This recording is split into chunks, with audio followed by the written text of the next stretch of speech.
Like you see, Duncan, we sit in these really cool seats in the industry where we get to study success. We get to see what's happening. We have our finger on the pulse of what's changing. And when we look at where financial professionals are at today and what they need to think about going forward, family wealth, navigating the wealth transfer, understanding what the priorities, preferences, values are of these future and current decision makers is absolutely imperative, not just for growth opportunities, but to fortify these businesses that they built. And so much of the opportunity with women investors, with rising generations of wealth builders and holders, they start right within existing clients' family trees. So yeah, family wealth, a huge focus in our industry and a big focus in the work I do with financial professionals. Yeah, that's terrific. And I want to unpack as much of that as we can. I just want to remind everybody listening in, first of all, if you have second, third, and fourth generation clients, just take a moment to absorb how big of a responsibility that is, but also a compliment that is about your value that you're bringing to a family. Because, first of all, think about this. Who else in business gets to say that? Even in the fee-for-service space, accounting firms, law firms, and other knowledge-for-profit professionals, who could say they have second, third, and fourth generation clients? It's a small list, number one. Number two, remember the rule of 52. The rule of 52 says that every single client you have in your own inner circle of clients, let's say you have 200 clients, each of those people have their own inner circle of 52 friends, family members, business associates, and acquaintances. Some have more, some have less. That's not the point. The point is, do the math.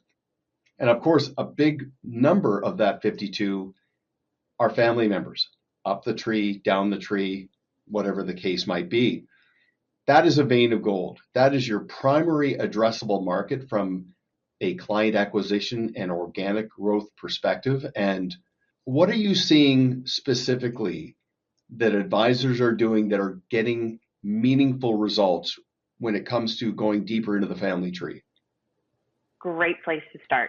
So what they're doing at a minimum, one of the things is they are proactive.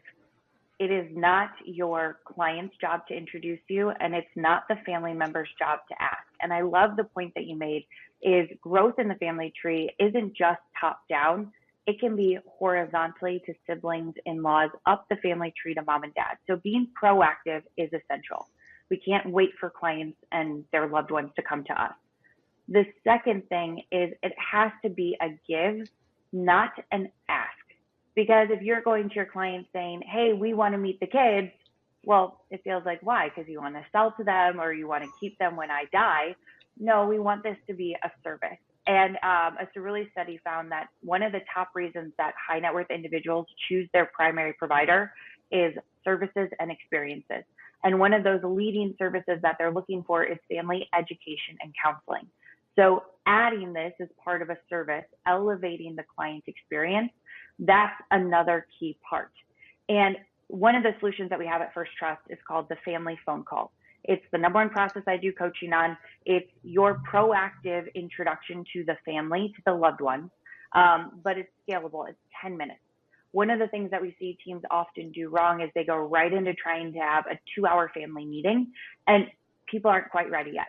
Those loved ones are still wanting to get to know you. They still want to see if you're going to be a good fit for them, not just my parents' advisor, but my advisor.